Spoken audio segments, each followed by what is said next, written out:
So I woke up this morning to a flurry of positivity, whether in the form of comments left on my videos or comments left on comments that I left on other people's videos. Whatever's in the air, guys, I really dig it. So thank you so much for all of the positivity and all of the kindness. I love talking about records. I feel like I'm with friends when I'm doing so, and in many ways I am. So thank you so much for the support and the encouragement.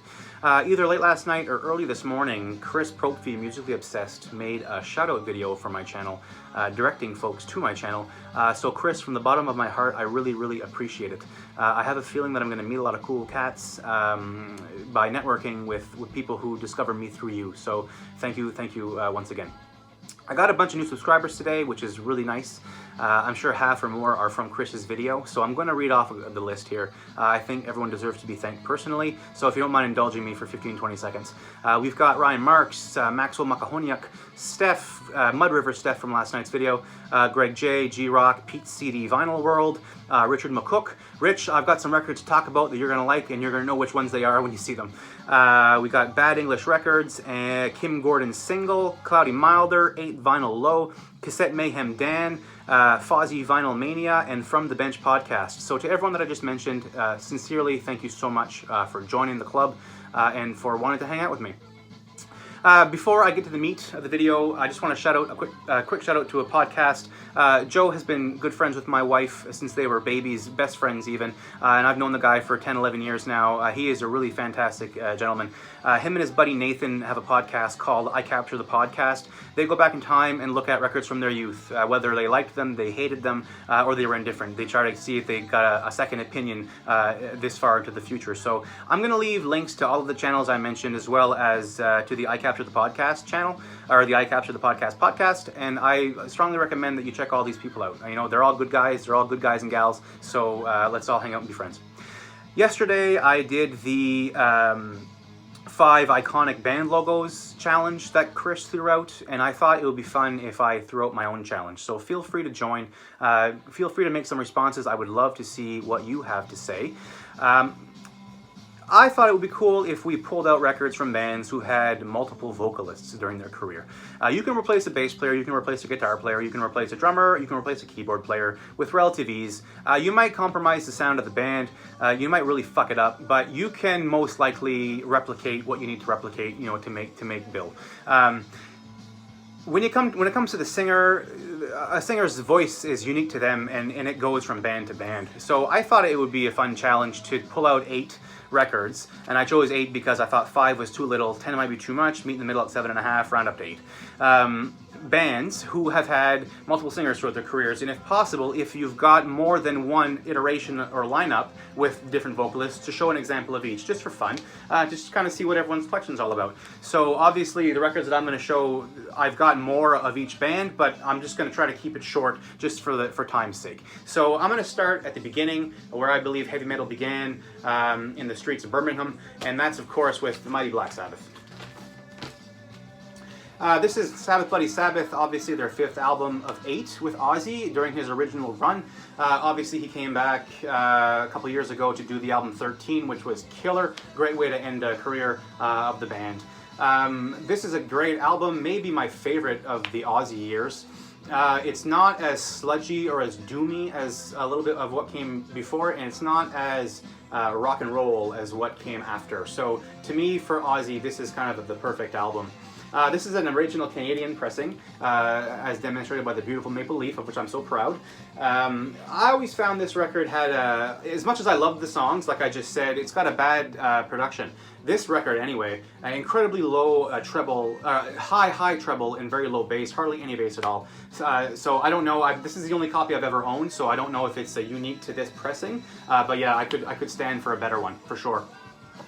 Next up in the chronology of Black Sabbath singers, we've got the King, Ronnie James Dio. This is, of course, The Mob Rules, his second of 3 albums in total that he did with the band, the first being Heaven and Hell, which came out the year before this. He took a 10-year break, came back to do Dehumanizer, which I actually don't have. I've never owned a copy, but I'd love to own a copy. I think it came out a couple years ago as a deluxe reissue or something. I have to check it out. Anyway, Mob Rules is my favorite of the three that Dio did. I know this one and Heaven and Hell get compared to very, very much because they're very similar in structure, song length, song amounts. But yeah, I always found this was the better one. So check it out. Next up, we've got what a lot of people call, no, actually people call Forbidden the worst Sabbath record, but this is usually a close second. This is, of course, Born Again, Black Sabbath featuring Ian Gillan of Deep Purple on vocals. This is probably my favorite Sabbath album ever.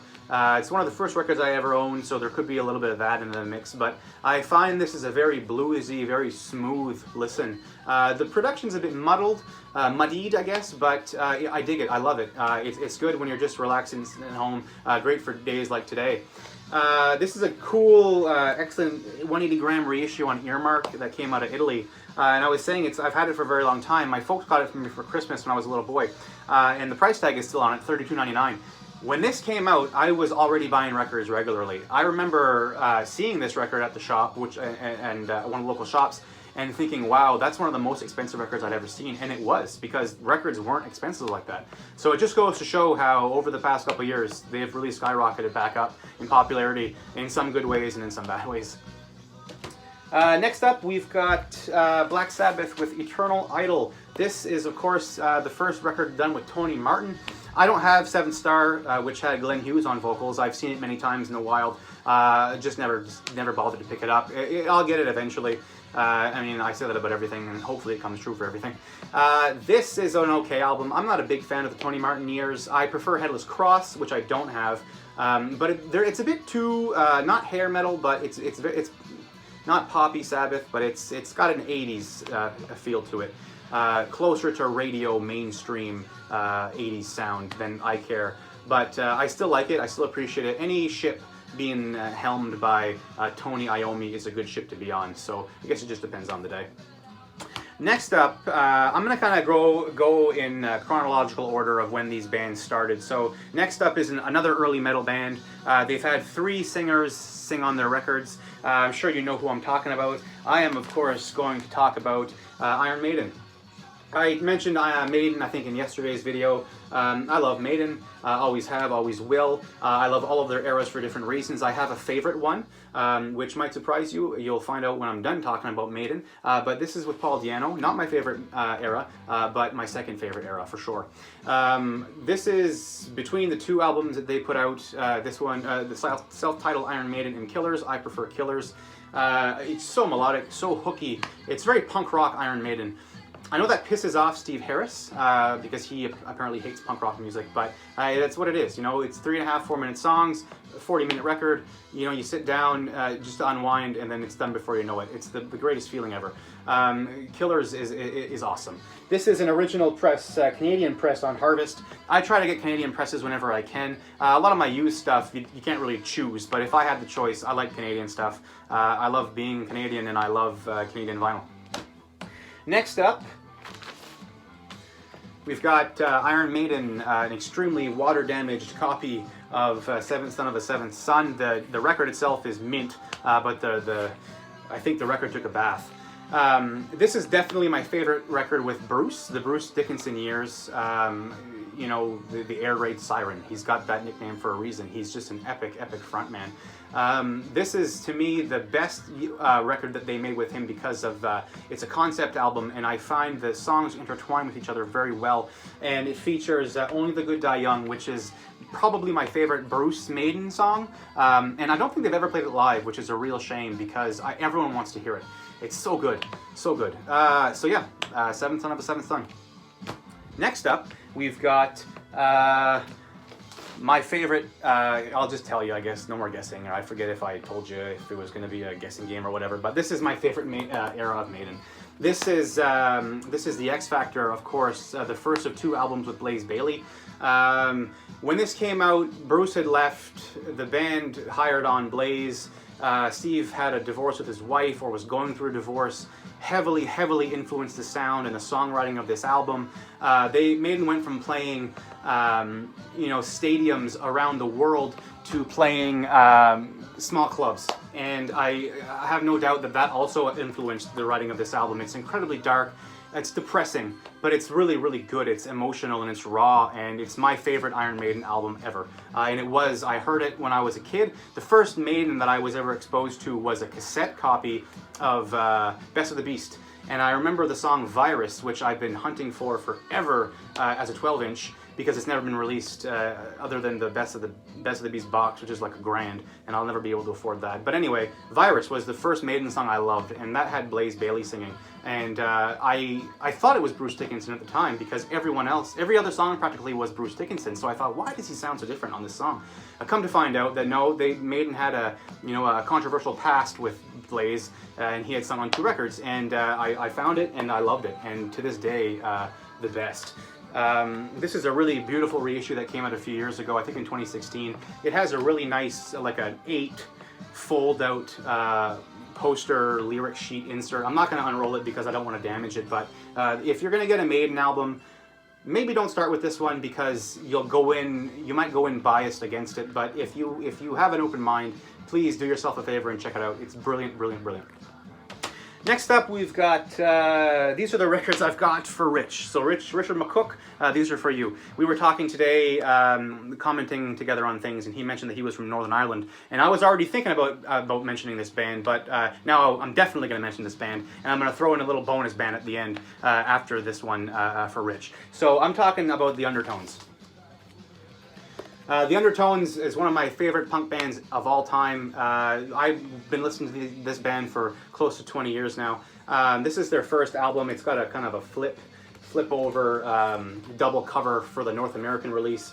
I'm happy I have this copy. My brother gave me this. Thank you so much, Nick. I love you. But I like the North American versions because they had more songs. So they had, I don't know specifically all of the ones that are different than the domestic release, but Teenage Kicks is on here, and I don't want a copy of the Undertones without Teenage Kicks. So next up, I'll show just their second record, just for fun, Hypnotized. Fantastic record. More mature than the first Undertones. Oh, and I forgot to mention, Fergal Sharkey was their vocalist on their first 4 records. So they were together from, I think, 78 to 83 or so. They released 4 killer records, getting more and more mature and more R&B almost, or smoother, jazzier as they went on, until Fergal left the band and started a solo career. I got his solo record. Maybe I'll show it to you guys one day. It's nothing too hot, but I'm glad to have it. Yes, so then the Undertones broke up in 83, and then in 99 they got back together with Paul McLuhan, who I love. And the 2 records they made together, Get What You Need and Dig Yourself Deep, which are ironically on the Cooking Vinyl label, have never been pressed to vinyl before. So if anyone watching has any association with Cooking Vinyl, get that shit out, because it's worth having on vinyl. Fantastic records that I'd love to have someday. So yeah, Fergal Sharkey and then Paul McLuhan. Next up, oh yes, these are the little bonuses for Rich. Here, Rich, I just wanted to show you Stiff Little Fingers, another Northern Ireland band that we were talking about today. So Stiff Little Fingers, of course, Inflammable Material. They're a fantastic debut. One of the biggest regrets of my life was missing these guys. They came to town a few years ago, and I just couldn't afford it. It was a rougher patch in my life financially, and I just couldn't go. So hopefully one day I'll be able to see them, but until then, I've got this to hang out with. And their second album. Rich, do you know what this says? Because I don't, and I've never been able to figure it out. Like the Undertones, they matured a lot with their sound, in my opinion. This is a killer album, Nobody's Heroes. I don't like it more than the first. I think I'd say I like it the same. But yeah, so Rich, these are for you, man. Next up, we've got a band that I talked about yesterday. They are the band who had the iconic Crimson Ghost logo. So of course I'm talking about the Misfits. Misfits were together late 70s, early 80s with Danzig at the helm, wrote all their songs, led the band through a mishmash lineup, a revolving door of lineup with Jerry only playing bass constantly through all lineups. So you could say that it's Jerry's band, but it'll always be Danzig's band to me. They got back together in the mid-90s with Michael Graves. You know what? I should show you some records. Here we go. This is Misfits, Earth AD Wolf's Blood. This is an original pressing on Plan 9. I got this a long time ago for really cheap. I won't say how much I paid because it doesn't matter, but I got it for a hell of a deal. I love this record. This is, I think, 9 or 10, yeah, this is 9 songs. And it's like 15, 16 minutes. To me, that is perfect. You don't have enough time to get bored. You don't have enough time to question if you're bored. It's just over, and you want it again and again and again and again and again. And I've been doing it for my whole life. So Misfits, this is with Danzig. This is their hardest release, their most aggressive hardcore record. So check it out. Misfits vinyl is widely available. The Danzig stuff, anyway, is widely available in represses and the like. So check it out. Next up, we've got from the Misfits, the mid-90s, what I was getting to before I showed you that record. They got back together in the mid-90s with Michael Graves on vocals, whom I love. This is a bootleg copy of Famous Monsters, their second album that they made together. Never been able to find a copy of American Psycho, or never been able to find a copy of Famous Monsters, a legitimate copy. They're put out on Geffen, so they're extremely rare. I know they repressed Famous Monsters last year or the year before, but way too much money, like 50, 60 bucks, you know, and it doesn't have, the original pressings have the Japanese bonus tracks, so if you're going to charge up the ass for a reissue, add the bonus tracks, come on. This is a great album. We've got here Doyle on guitar, Jerry Only on bass, and Dr. Chud on drums. Dr. Chud was with the band during the Michael Graves years. Doyle was in the band during the early years, and so was Jerry. So yeah, the second version of the Misfits, and whom sacrilegiously I'll say I like as much as the Danzig years. I don't have any more Misfits to show because after the Michael Graves stuff ended, the band broke up and they got back together with Jerry Only singing. I had some of the Jerry Only fronted stuff. I don't care for it. I'd like to have it. I owned it. I sold it because I needed the money. I haven't bought it again. I don't know if I ever will. Maybe. We'll see. But as I said yesterday, Doyle is back in the band and Danzig are back in the band, and there's rumors that they'll be making a new record, so that would be really epic, because Earth AD Wolf's Blood, which I showed, the Danzig record, came out in '83, and that's the last that they've recorded together. So if we could have a new record, you know, almost 40 years later, and these guys are still kicking ass, so I'm all for it. Next band I'm going to show, Chris, I said that this video was for you, and if I didn't, I apologize, I meant to, but this band's for you here. We're talking about SST yesterday a few times. This is the mighty Saint Vitus. This is, of course, Saint Vitus with Scott Regers on vocals. This is their second album, Hallow's Victim. Maybe my favorite Saint Vitus album. I know people dig the stuff with Wino usually more, but I like their earlier raw stuff. To a lot of people, myself included, this is really the first stoner doom band. I'm not as familiar with doom and stoner as I am with other metal styles. I mean, I like Church of Misery, Electric Wizard, Weed Eater. I like, you know, a bunch of bands, but I haven't delved as deep. So Saint Vitus is probably my favorite of all of them. This is an original copy on SST. Yeah. Next up, in the chronology of vocalists, we've got Wino, whom I just mentioned, with Born Too Late. He was, him and Scott kind of went back and forth on a bunch of records, and then they had another singer, what's his name, Christian Linson, I believe. He sang on COD. I don't have that one, so I can't show it, but so they've had 3 vocalists in all throughout their career.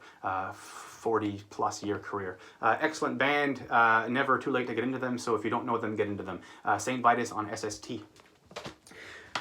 Next, because I'm trying to be mindful of time here, I'll go a bit quicker. We've got Anthrax. So Anthrax is a band that I love, one of the greatest thrash bands of all time, of course. I always appreciated their humor and the fact that they never took themselves too seriously, and the fact that they were okay with having fun with themselves.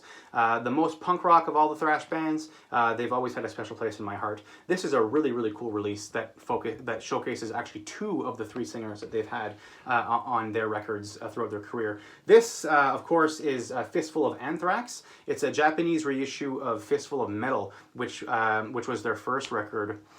with, what's his name now? I can't believe it's escaping me, but I apologize. Anyway, Neil Turbin. When Neil Turbin on Fistful of Metal. And that record came out, but he was sacked pretty quick, and they got Joey Belladonna into the band. They released Armed and Dangerous, an EP, and then they went on to release Spreading the Disease. I believe this came out right before Spreading the Disease, because so what it is it has all of Fistful of Metal, so the whole Neil Turbin album, and then on the A side and on the B side, there's a bonus cut with Joey singing a song. So we've got side one, we've got the regular Fistful of Metal with Raise Hell, so which is of course a track from the Armed and Dangerous EP, and then we've got side B, which is side B of Fistful of Metal with Panic, sung live by Joey. So obviously a song from the first record, but sung with the second singer.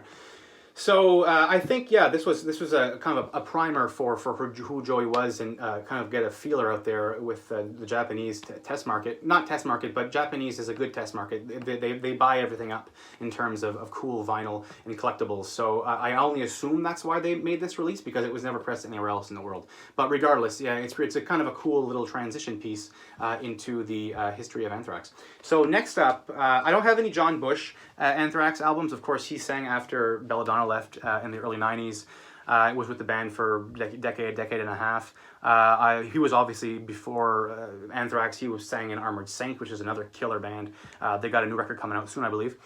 But I will show another Belladonna record just because I have a fun story to tell.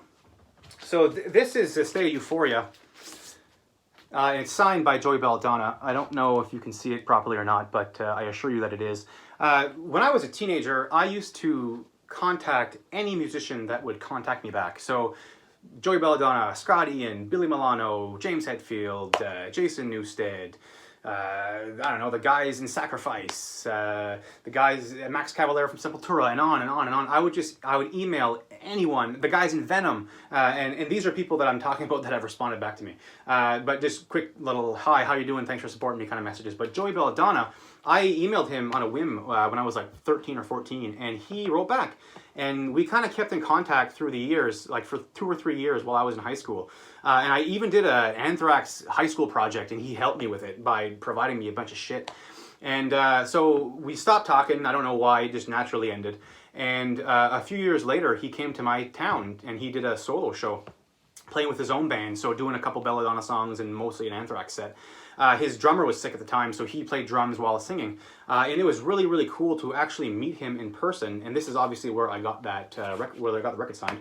But I think I have a picture in here of Joey and I that I can show you. I think, yeah, here it is. Check it out. So these are some photos of me when I was a kid with Joey at I think this is at the Manhattan Bar. But yeah, so wicked show. There was maybe 50 people there, or 100 maybe, 100, and it just goes to show what a name has, power in a name, eh? Like Anthrax, if Anthrax came to Monk, or to, you know what I'm saying, right? I forgot I wasn't talking to locals. So yeah, that's my story on Anthrax. So Joey Belladonna and I were kind of friends for a bit, and I actually emailed him a few years ago, and I sent him these pictures, and he remembered me. So it was kind of cool. So that'll always be something I'll hold near and dear to me. Next up, we've got 2 more examples. So the next one is a really good example. The next one is not really good example, but I have my reasons for showing it. So I'll get right to it. We've got, next up is one of my favorite bands of all time. This is maybe the greatest thrash record ever made, Exodus, Bonded by Blood. This is obviously the only record, the debut record by Exodus, but the only record studio album they made with the legendary Paul Bailiff, who died in 2002. He was a monster and is a legend in the thrash world, and what a shame that he was taken from us so soon, because the talent he had and the gift that he had to share was taken, and that's a real shame. This is a killer album. If you haven't listened to it yet, and you're a fan of thrash metal, do it right now. Pause the video, go listen to it, and come back. This is a band that Kirk Hammett from Metallica formed. He fucked off pretty early and was replaced by Gary Holt, who has led the band ever since, and in my opinion, for the better. Gary Holt is a king. Obviously, he replaced Jeff Hanneman. I shouldn't say replaced because Jeff was irreplaceable, but he filled in for Jeff during Slayer's final years. So he was pulling double duty there for a while. Rumor has it they're getting back into the studio to put out a new record soon, so I can't wait to hear it. But yeah, so Bonded by Blood. This is an original Canadian pressing on Bonsai. So happy to have it. I'll never get rid of it for sure. Next up, they've had 3 singers, so I'm going to be showing an example of an album with their second singer. This is maybe my favorite with said vocalist, Steve Zetro Souza.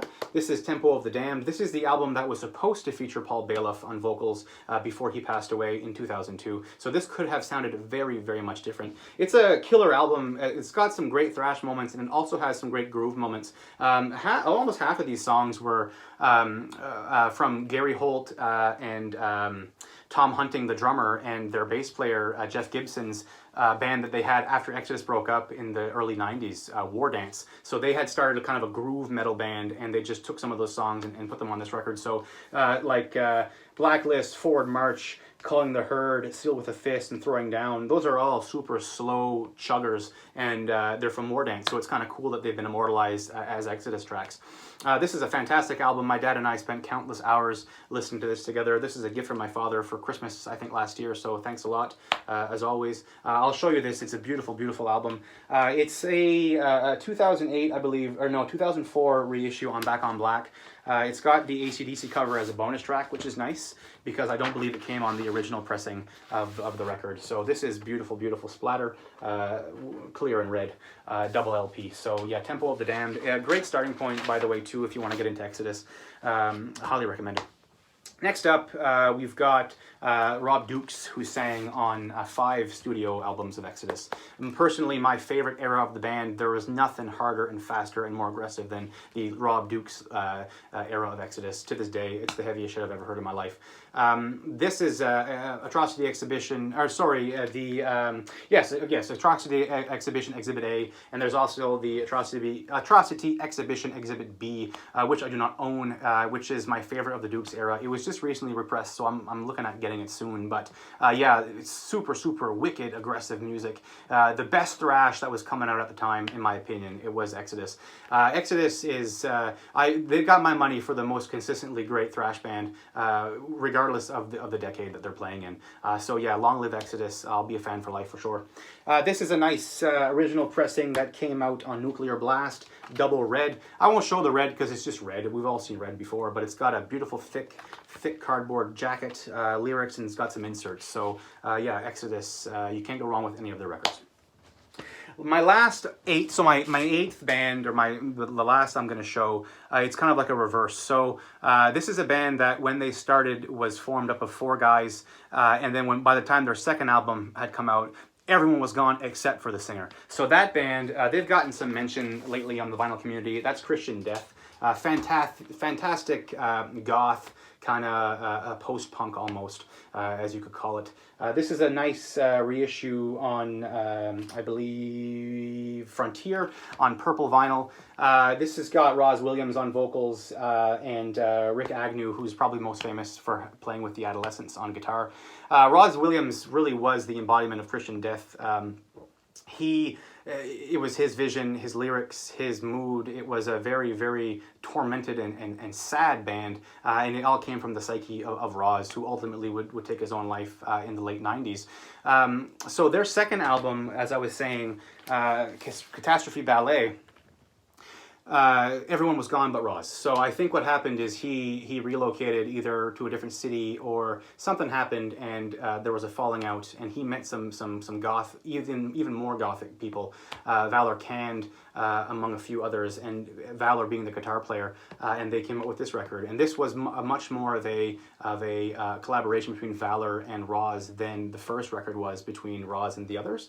And what happened after this came out, I believe they released either a third record and an EP, or just an EP, but Roz got sacked, so Valor took over the band that he didn't start, that he had nothing to do with its founding, but he took over the band, bought the rights of the name, and Roz was essentially homeless, poor, had no money, fell into poverty because he had no more royalties coming into him.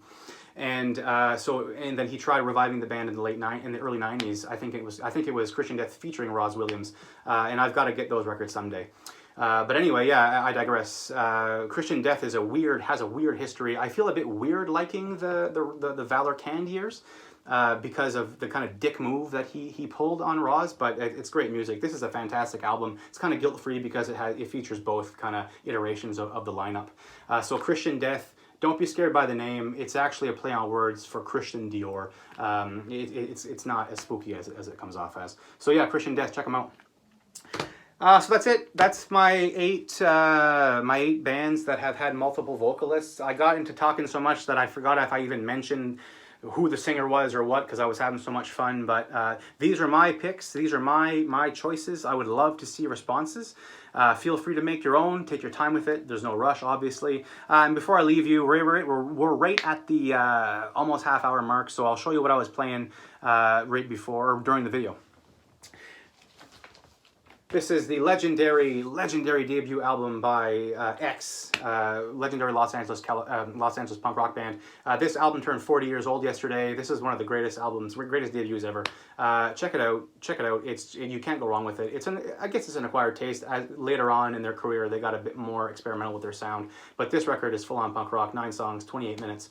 It's produced by Ray Manzarek of The Doors, so there's lots of really cool keyboard licks and solos intersped within the tracks. So yeah, happy birthday to Los Angeles by X, and thank you for everyone for watching. Again, thank you for the positivity. I look forward to making another video, maybe tonight. See ya.